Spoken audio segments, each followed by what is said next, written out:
This is Sam Walden, transmitting on a frequency 9043 kilohertz daily. If anyone's still listening to these broadcasts, Dr. Harry Walden, my father, mentor, and best friend, has died. On October 13th of last year, I buried him next to my mother. Welcome to part 2 of our I.O. episode. But before we go into real talk, it's time for PP, our patron pitch. This is where we let our beloved patrons know what they can expect on their exclusive patron feed, and we also let non-patrons know what they're missing out on. We're closing down November here. The main thing, and something that every single patron is going to have access to, is our patron exclusive bonus episode on the movie Black Bear. Another pick from Dan Brennick. And at this point, after covering I.O., I don't know how I feel about this, Alex. We're going to Black Bear Baccarat Blind. All we know is that it stars April Ludgate from Parks and Rec. This could go either way. Yeah, we'll see. We'll see. It's a very cautious we'll see from the contrarians. But that episode should already be up on your patron feed, so enjoy. Also, hopefully on your patron feed by now, Jason Nerdovert's QVR picks, which are Thanksgiving themed, very appropriate for the month of November. He assigned Planes, Trains, and Automobiles to me, and he gave Alex the movie The Humans. One of those movies is a lot more popular than the other. So have fun with that, Alex. Hopefully yours is a classic in the making. In addition to, of course, the stuff that you already know, that you get every month, the pre-recording notes and the cutting room floor stuff, we have Contrarians After Hours.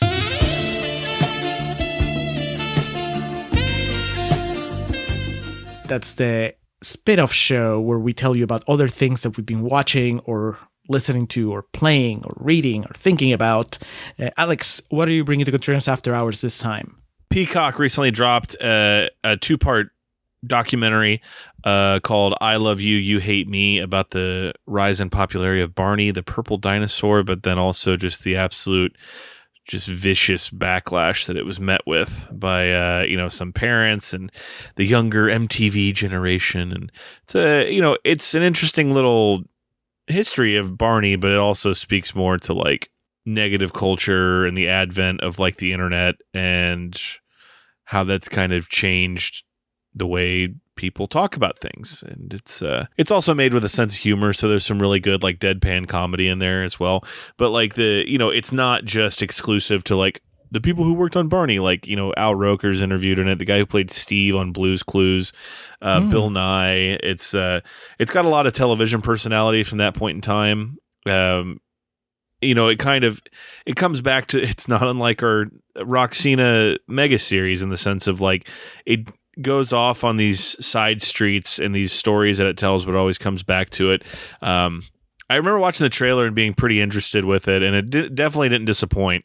I ended up giving it 4 stars on my Letterboxd review, so I'll just dive a bit deeper into that, and the good, the bad, the questionable, what have you. But it's a good time, so be sure you check out After Hours for my discussion on Barney the Purple Dinosaur and the people who hated him so dearly.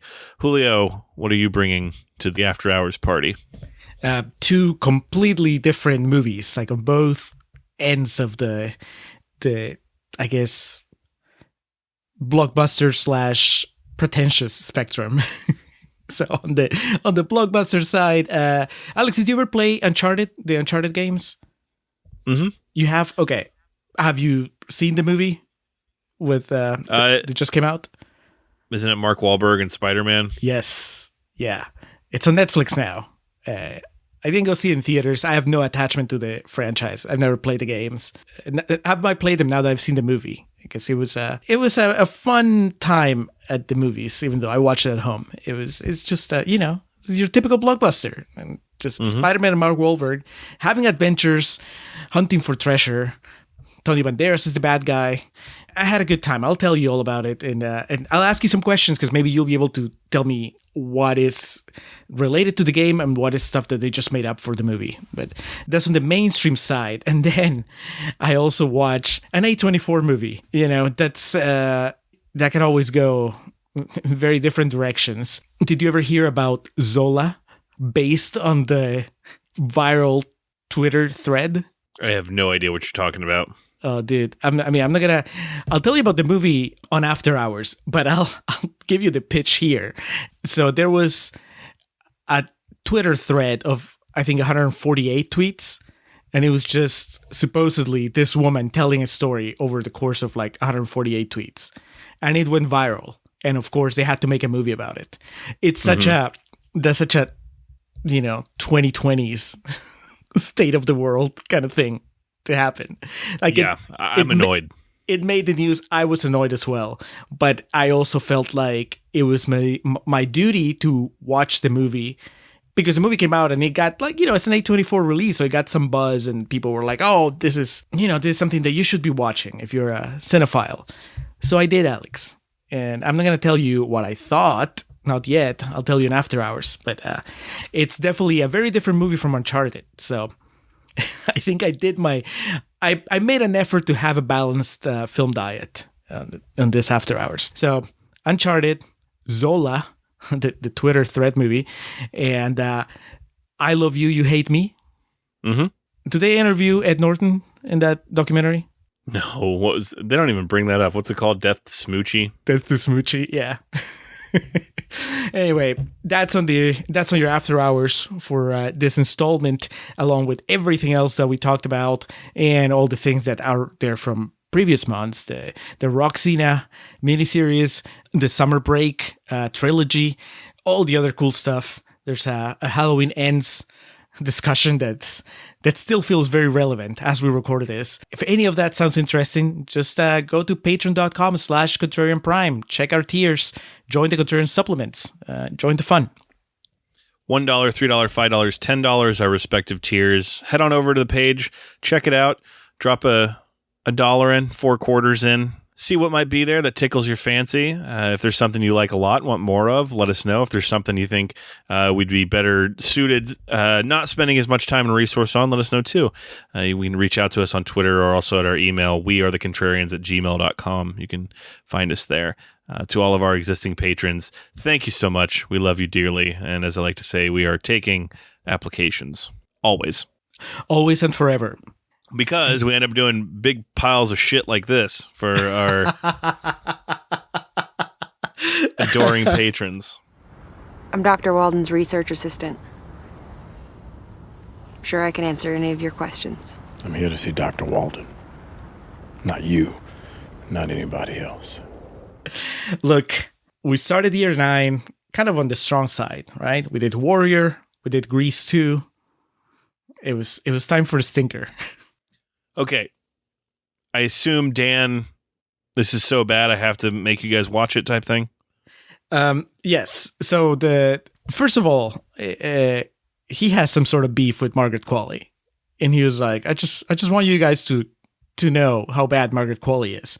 And my response to that is like, look, even if I don't like what she does here, and I'm not going to tell you if I do or not yet, but she was still great in The Leftovers, so that doesn't change my mind. You and that fucking show, man. She's really good. I mean, that's forget about the show itself. Like, her performance in the show is really good. Second, Dan was joking around on this group chat that we have on Twitter. He was saying that, he likes to alternate between giving us movies he likes and shitty movies. So I guess it was time for a shitty one in the month of November. And third, well, we'll save Dan's actual review for the end of the quotes, because there's a few other quotes I would like to throw your way before we get there. All right, so let's start. These are fresh quotes. We're going to start with Shula Ruan Leg from Screen Anarchy, who says, I.O. is that rare science fiction film that asks us to look beyond aliens, spaceships, and technology, to ask what of the future for humans as individuals and community, and how we connect and how we live beyond mere survival. That is some pretty lofty goals for any movie, including I.O., to just be that all-encompassing. about the questions it asks. Yeah, brother, a movie dropping on Netflix in January, I don't think it's going to tackle all that. Alan Adams from The Main Edge says, while it's a bit lacking in terms of earned emotional impact, soul, if you will, it's certainly a better than decent way to kill 90 minutes or so. 90 minutes or less, Alex. That's your thing. I could find you many 90-minute movies that I would put above this to kill time.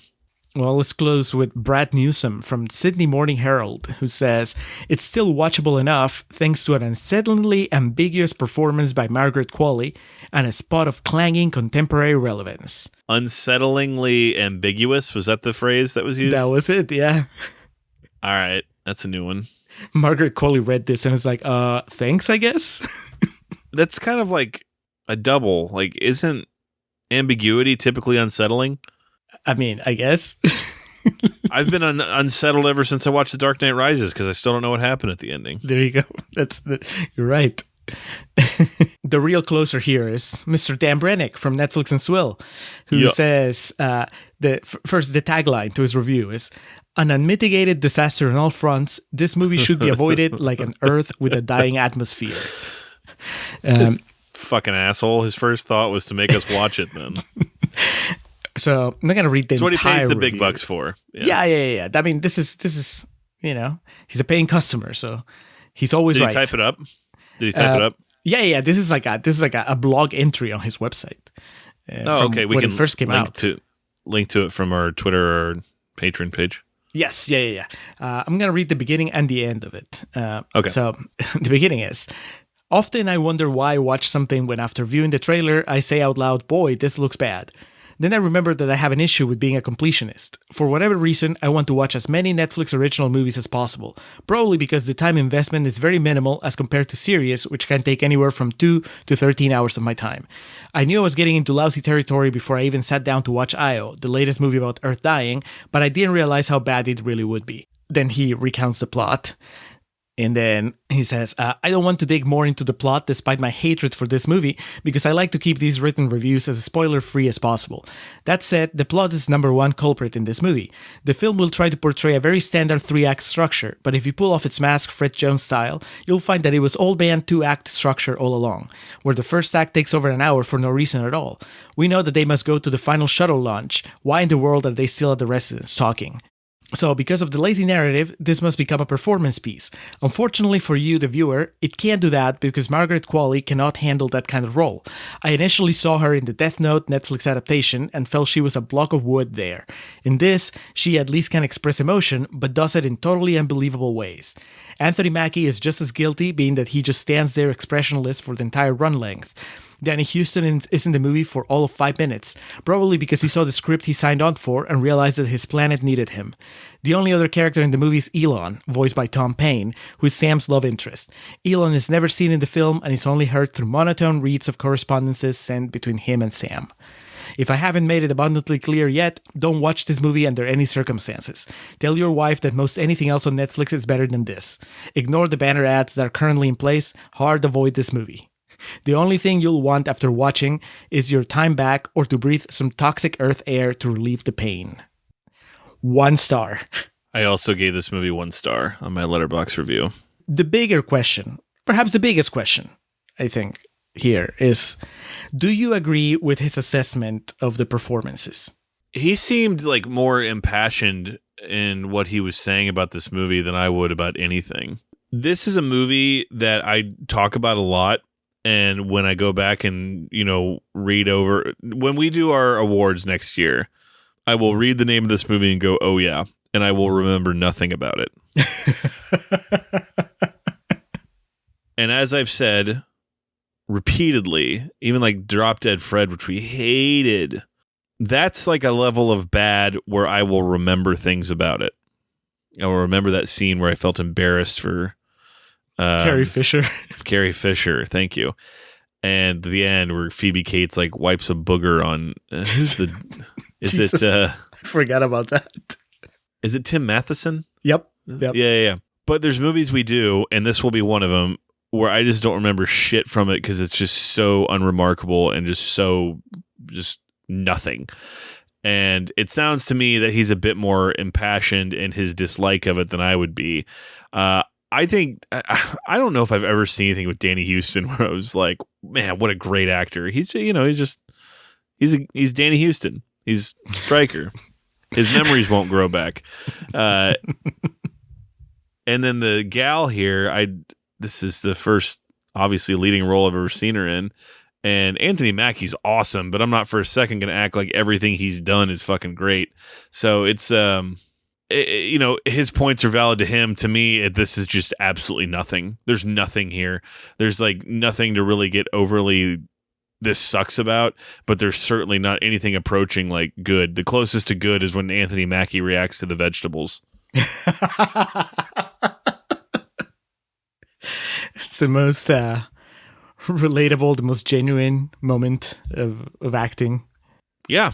That's the most relatable part in the whole movie. I mean, it makes sense. Kim Coates and Waterworld. Paper.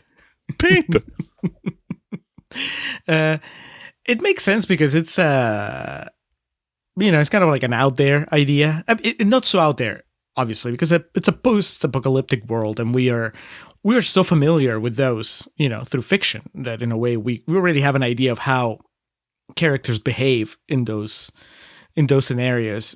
I mean, and this kind of falls within those patterns. I don't know. I mean, I don't think anybody here, like it's really Margaret Qualley and Anthony Mackie. Like, I don't think they ever get a moment where they would be able to really flex their muscles and show acting, like I think what they do is perfectly adequate for what is required in the story. Like, the story, I think, asks very little of them as actors.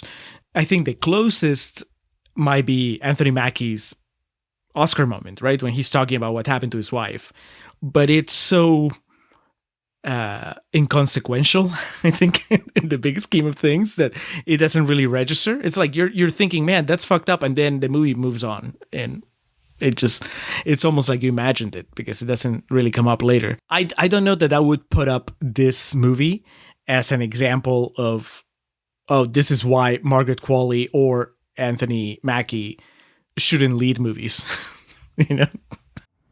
There's this art exhibit I really wanted to see. An art exhibit? The Museum of Art.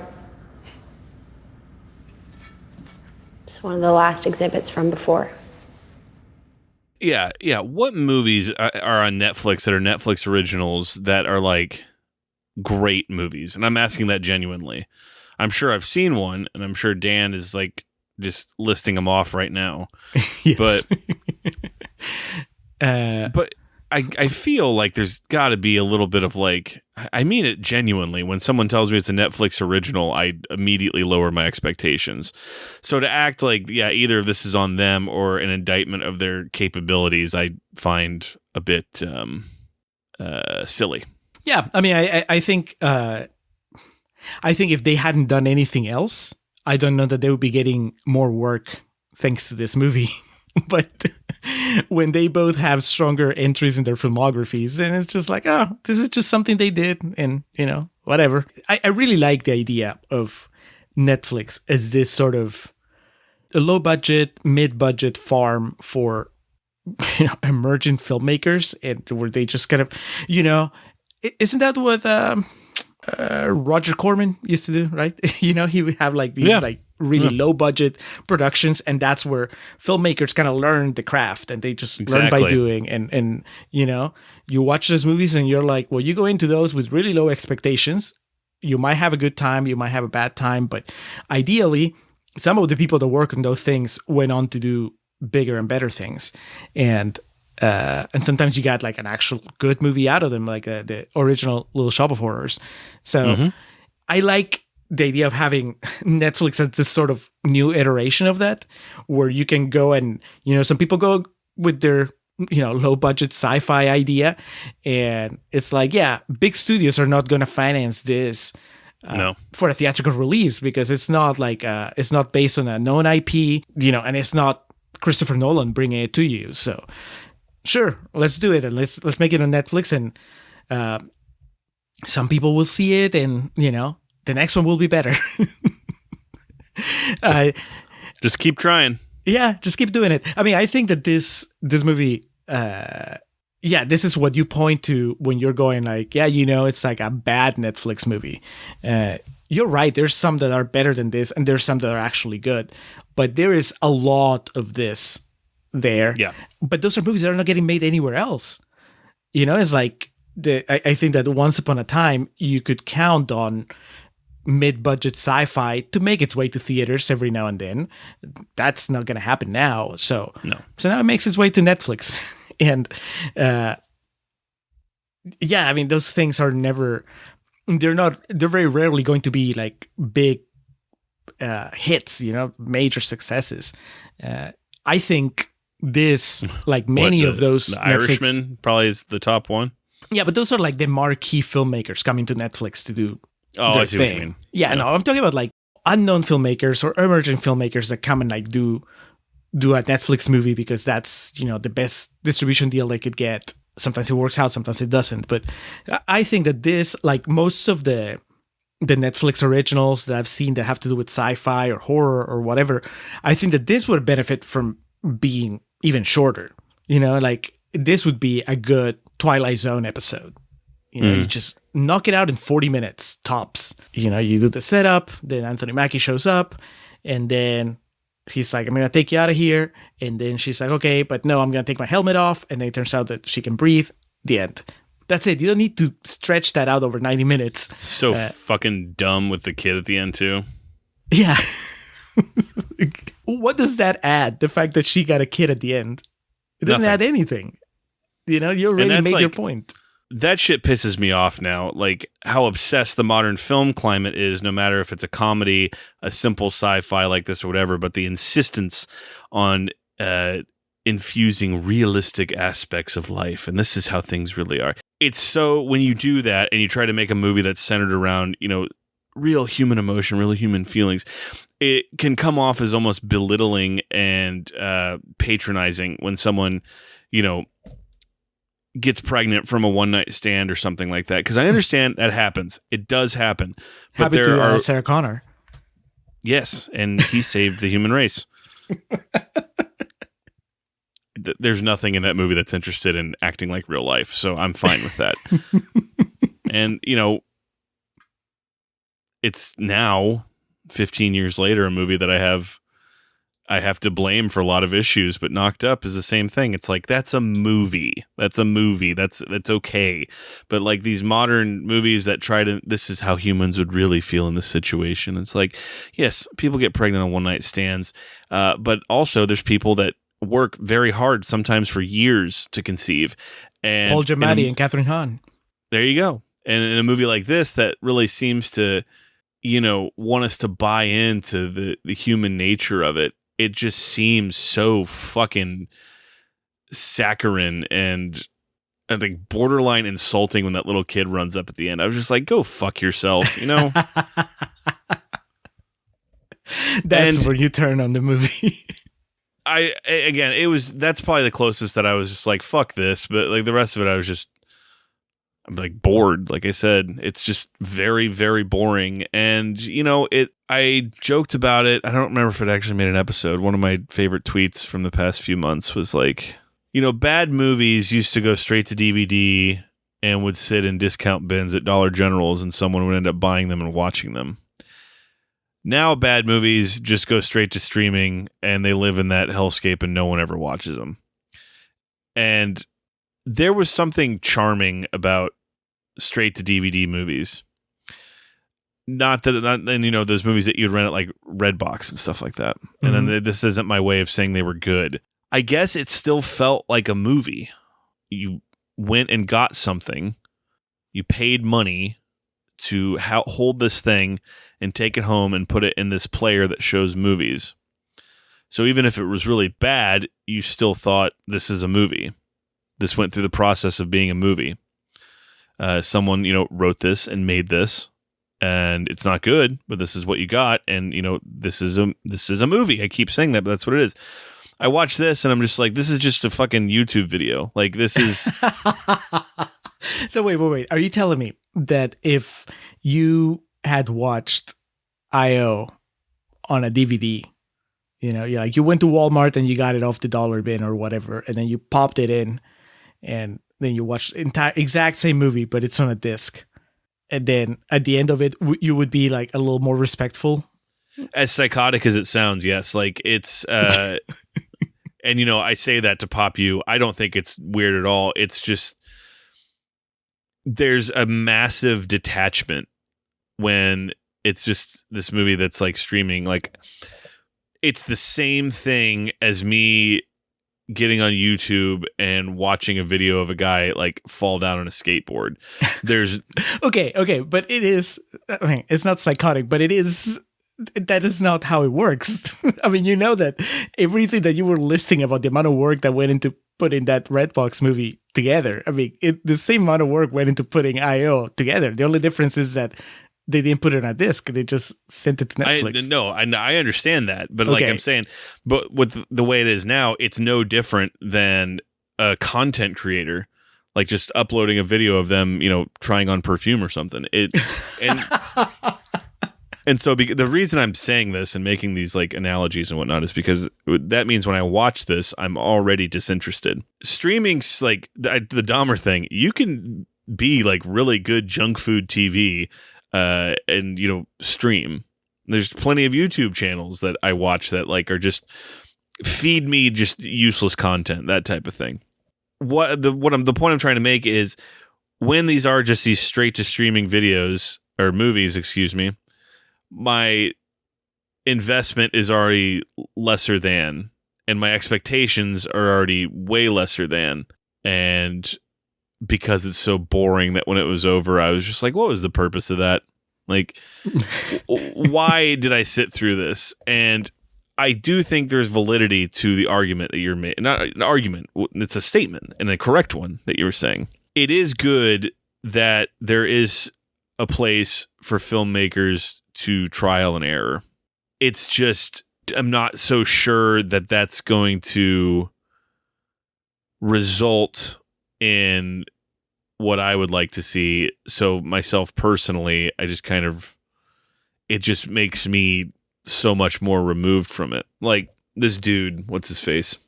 Jim Halpert? Jonathan Halpert. This guy ain't going to be making anything big, like, because he fucking bombed on Netflix. It's a movie that's buried, and the only reason I know of it is because we do this podcast, and our friend Dan was like, hey, you should watch this movie, because he's a psychopath that dives into all these Netflix original movies. That's the thing. It is good that these filmmakers get to trial and error and, make movies that they probably would have been blacklisted for if, it bombed and cost a studio a lot more money. But at the same time, I just don't see where this is going to lead, because it's just going to continue to be these movies that we're talking about. Because when I brought up The Irishman, you made the point of like, okay, that's established filmmakers coming to the platform.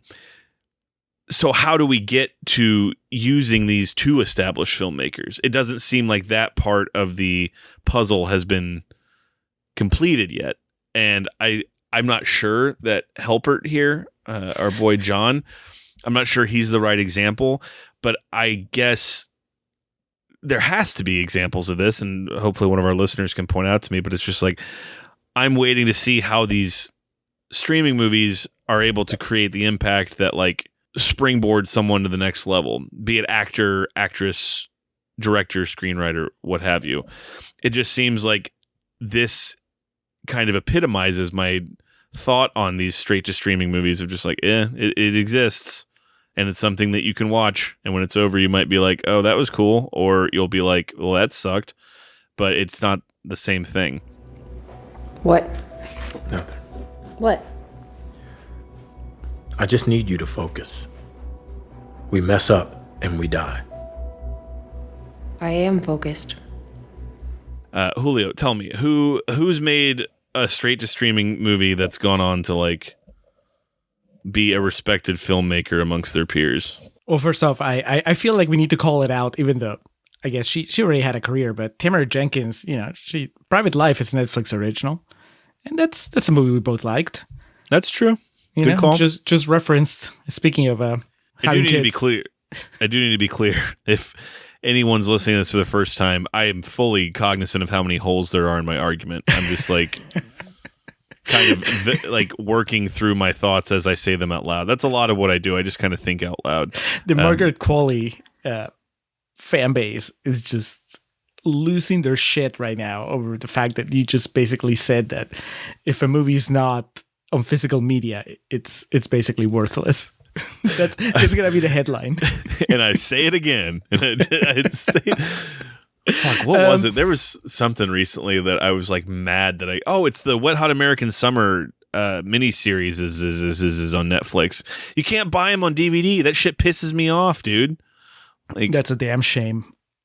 Because I know that there's some stuff that they do that was, at least it used to be available on physical media. It could just be like the contract they have is different. But I'm sorry, Julio, and listeners again. I know I'm wrong. That my opinion on this isn't going to change anything. But yeah, Tamara Jenkins. I think there's a lot of stuff to unpack though, because one is that, I mean, you're not wrong in the sense that I think that still, even though it feels like we've been streaming forever, I think that we're still figuring it out, like as far as the what it does, the industry, and what it means for filmmaking. And I think that there's probably examples that I just can't think of right now because there's so much stuff out there. I think that, yes, like with everything else, the odds are always against somebody actually making it through. I think that most people maybe make like 1 or 2 movies that go to streaming and then it just stops. But that's the whole thing. Every now and then you'll get somebody that breaks through. And that was, I made the Corman analogy, and I think that that's the same. I mean, I think that most people that got to work in Corman Productions, at least, the names that we end up hearing about, they're just a handful versus the hundreds or thousands of people that were there and then didn't achieve any major recognition. That's one thing. The other thing is that it's just job creation, because yes, there is like, okay, are we going to hear about these 3 writers or this director again? I don't know. But the people that worked on the movie behind the camera, all like the crew, they probably went on to do other things. And maybe they'll work in this shitty movie and they'll work on a great movie. Either way, you always need a grip. You always need like a boom operator and so on. So I think that that's another benefit, that you can't have them only waiting on big major studios to call them. It's also, just have all the smaller productions. Do you think they're learning as much though? And I don't mean literally in the sense of like cutting film and learning how to put a film together, but like, because these are so low stakes, you don't have producers come in and being like, all right, we need to cut this. This doesn't make any fucking sense. This won't connect with audiences, that type of thing. I'm not saying that everything needs to be meddled with, but don't you think that's part of the learning process, going through that, like making a film for a studio? But I think that you also have producers, I think, learning that way. Like I think that whoever helmed the IO project, hopefully took some lessons. Lost their job. But then, and this was I guess the bigger point, there is a market for this type of movie. Obviously, you and I are not part of it, and Dan isn't either.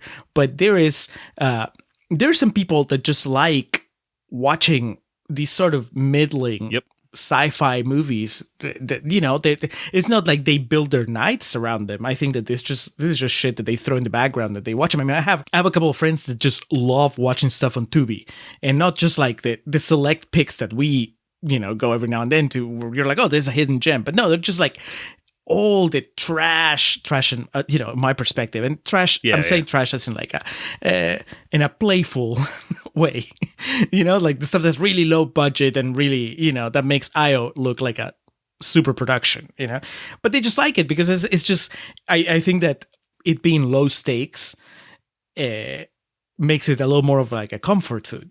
You're just watching it without really getting engaged. It's just there and it's fun to have it in the background. I think we used to work with, I think you were already gone from the theater by then, but there was this guy at the theater. He would always come to me with Netflix recommendations, and they were always this type of movie. I think that the bulk of low budget / medium budget sci-fi that I've watched on Netflix is because he would recommend it.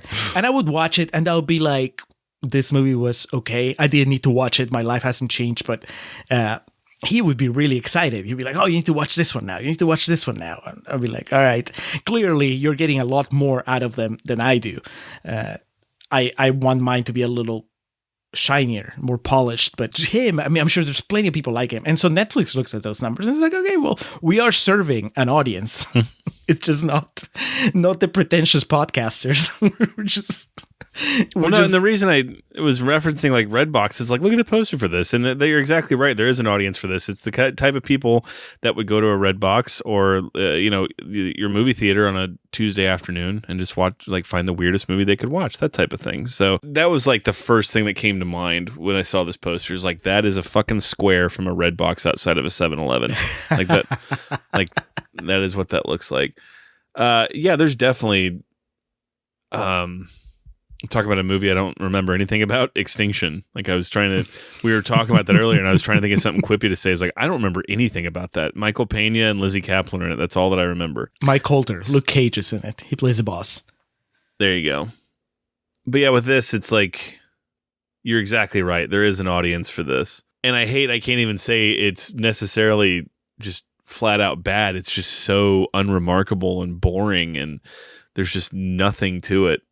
It's okay, so that's a real problem, I think, because we started talking about the performances and I never, because I felt like the performances was my biggest disagreement with Dan. I'm just like, I think they're fine.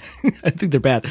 I do agree that it's not a good movie though, because it's just so slow and so little happens. That's my problem with it, that it takes so long to.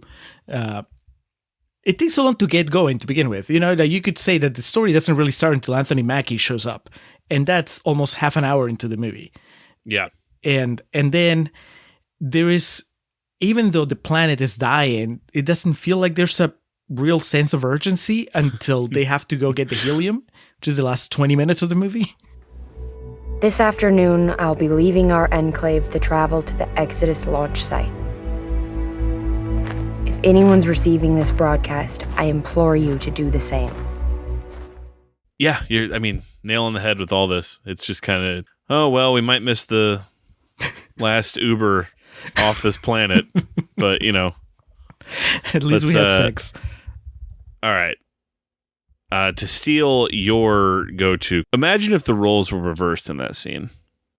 I don't think this movie would have been so unremarkable in that case, in the sense of, I think there would be some people that had an issue with the way that played out.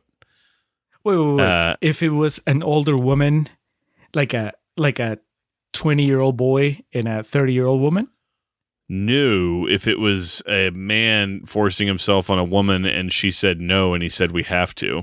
Oh, I see what you mean. Okay. I didn't even think about that. You didn't? Yeah. That's your go-to. I know, but I'll tell you why, because I was distracted thinking, so from the moment that they started hinting at actually even before that, my thought was that Anthony Mackie should have been older. When he first showed up and he started talking about what it was like pre-apocalypse, I was thinking he's too young to be talking about, like I was having trouble making sense of the timeline. Like how old is she supposed to be? And if she has never seen what it was like before the apocalypse, then he has to be much older, unless he's remembering things from when he was a little kid. So in my mind, I'm like, he should be older. And then I was thinking once they hit the romance part of it, I'm like, they should both be older. She should be like a 30-year-old woman and he should be a 50-year-old man or 60. And then I'll be really invested in this romance because it's not something I see very often, and it would make sense. It would really feel, it wouldn't be like, oh, it's just two attractive people hooking up. It would be like, oh, there's some real desperation here, right?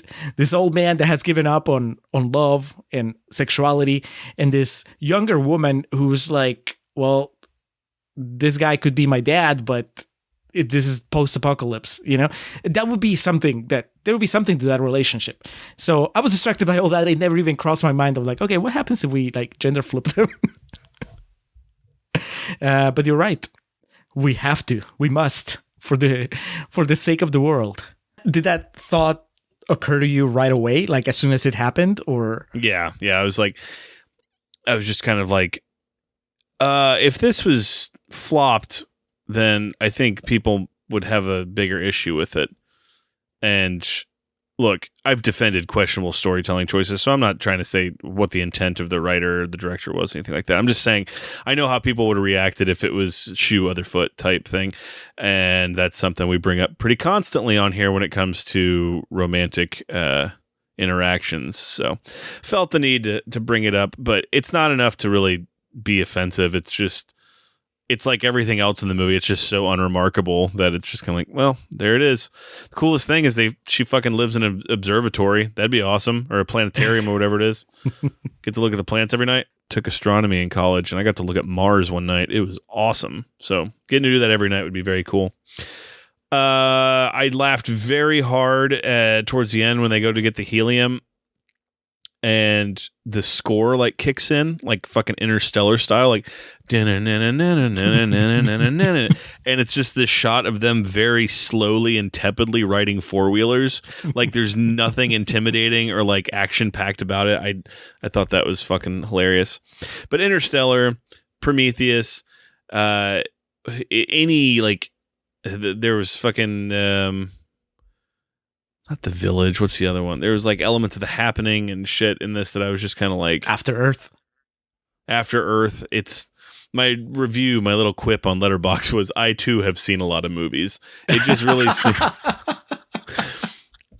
just really seemed like when you're a kid and like you play a video like Excite Bike when I was a little kid, you can make your own course in it, and then so you just like throw everything that you're used to from the levels you've played, but you just do it like 50 of them.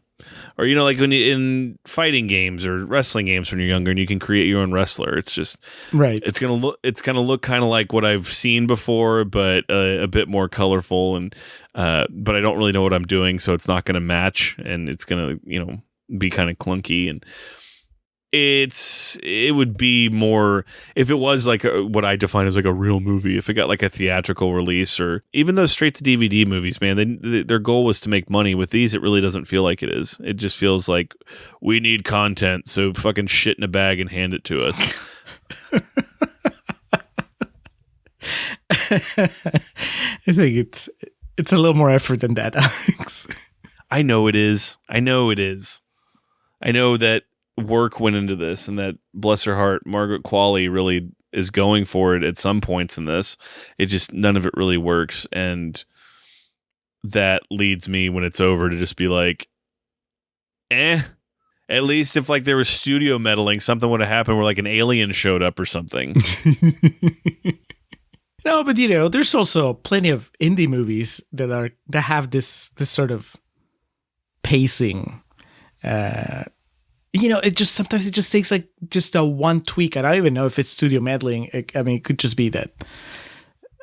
I don't know. Yeah, you're right. I don't know who gives this the green light and says, yeah, this is gonna be a good one.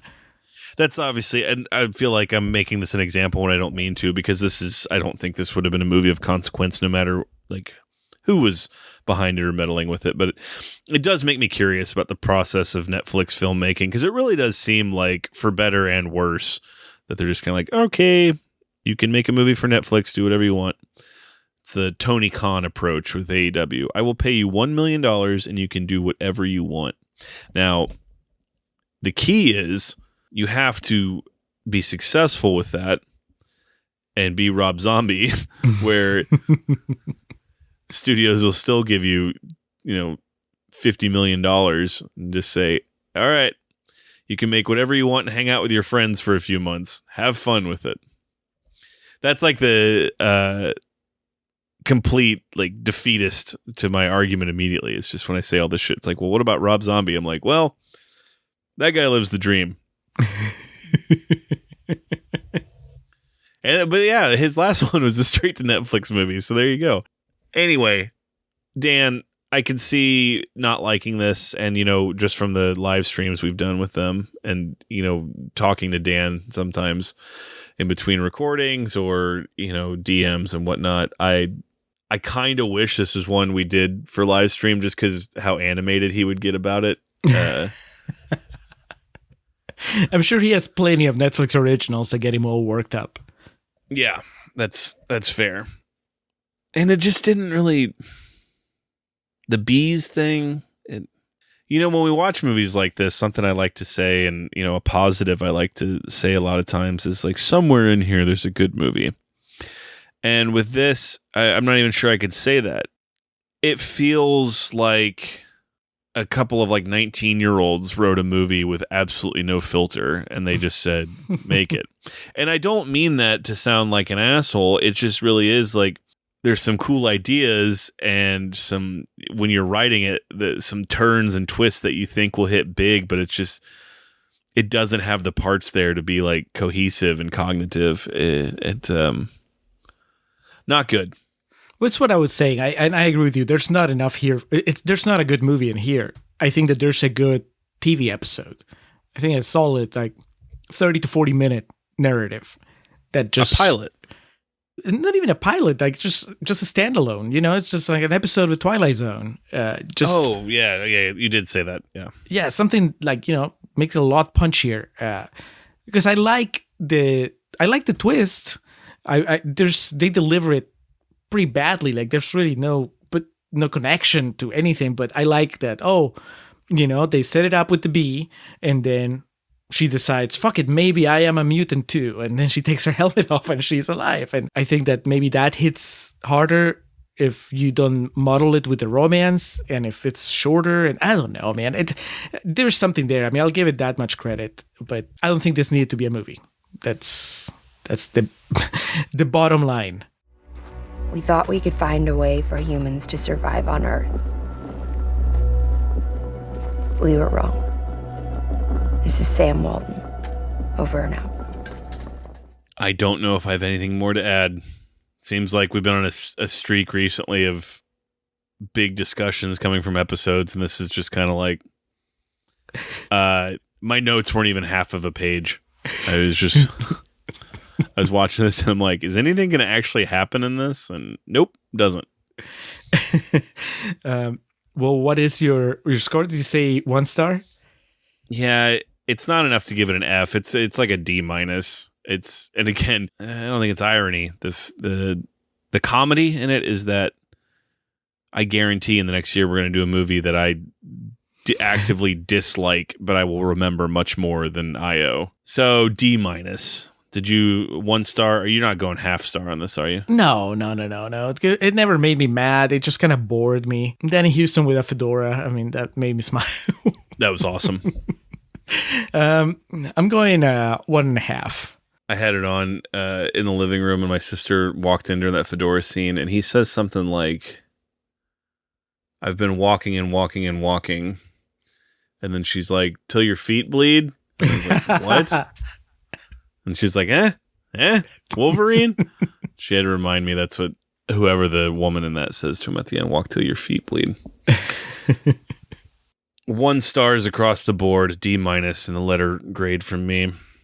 We jest, Dan, but we do appreciate you continuing to be a patron and support. And like I said, at this point, you've got a shtick, you've got a theme. So keep these Netflix originals coming, and we will dissect them appropriately.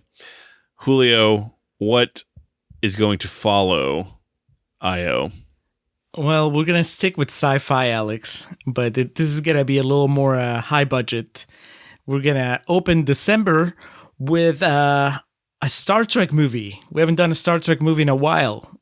We did The Final Frontier years ago when we found out that Captain Kirk needed his pain. I need my pain. Yep. But that was OG Kirk.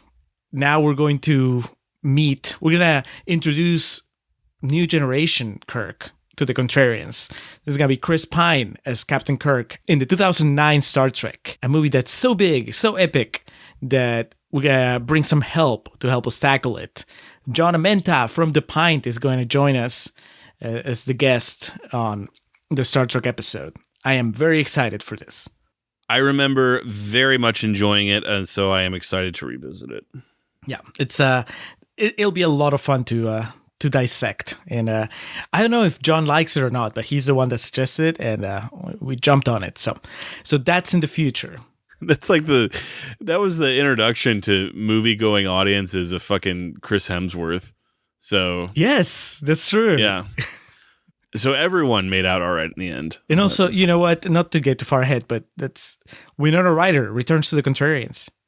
I don't remember that at all. I'm fired up now. All right. She's in there for 5 seconds.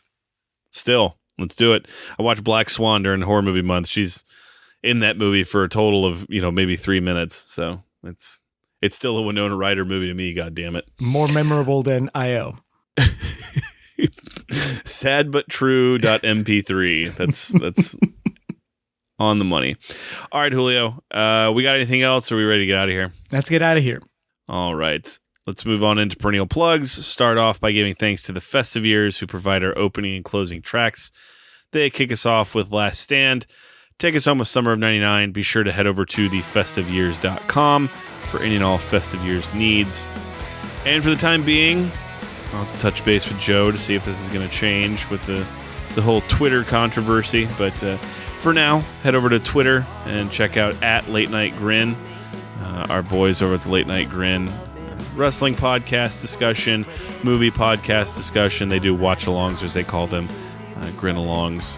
Good dudes on there. They occasionally have yours truly on to discuss wrestling, and I make sure to shoehorn in film references when I can. They help support us, so we help support them at Late Night Grin on Twitter. Through there, you'll find links to their Twitch page, their Patreon, their YouTube account, everything you'll need. So, boys, keep up the good work.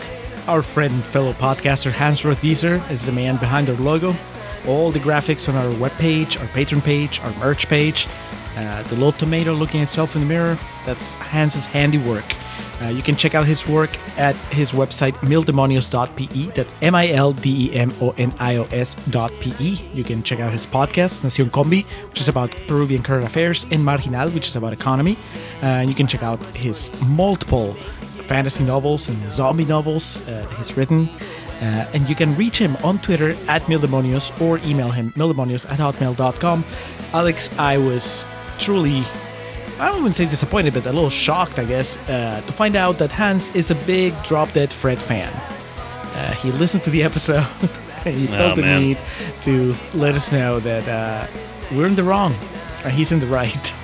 Was he still mad that I liked the Vincent Price fly?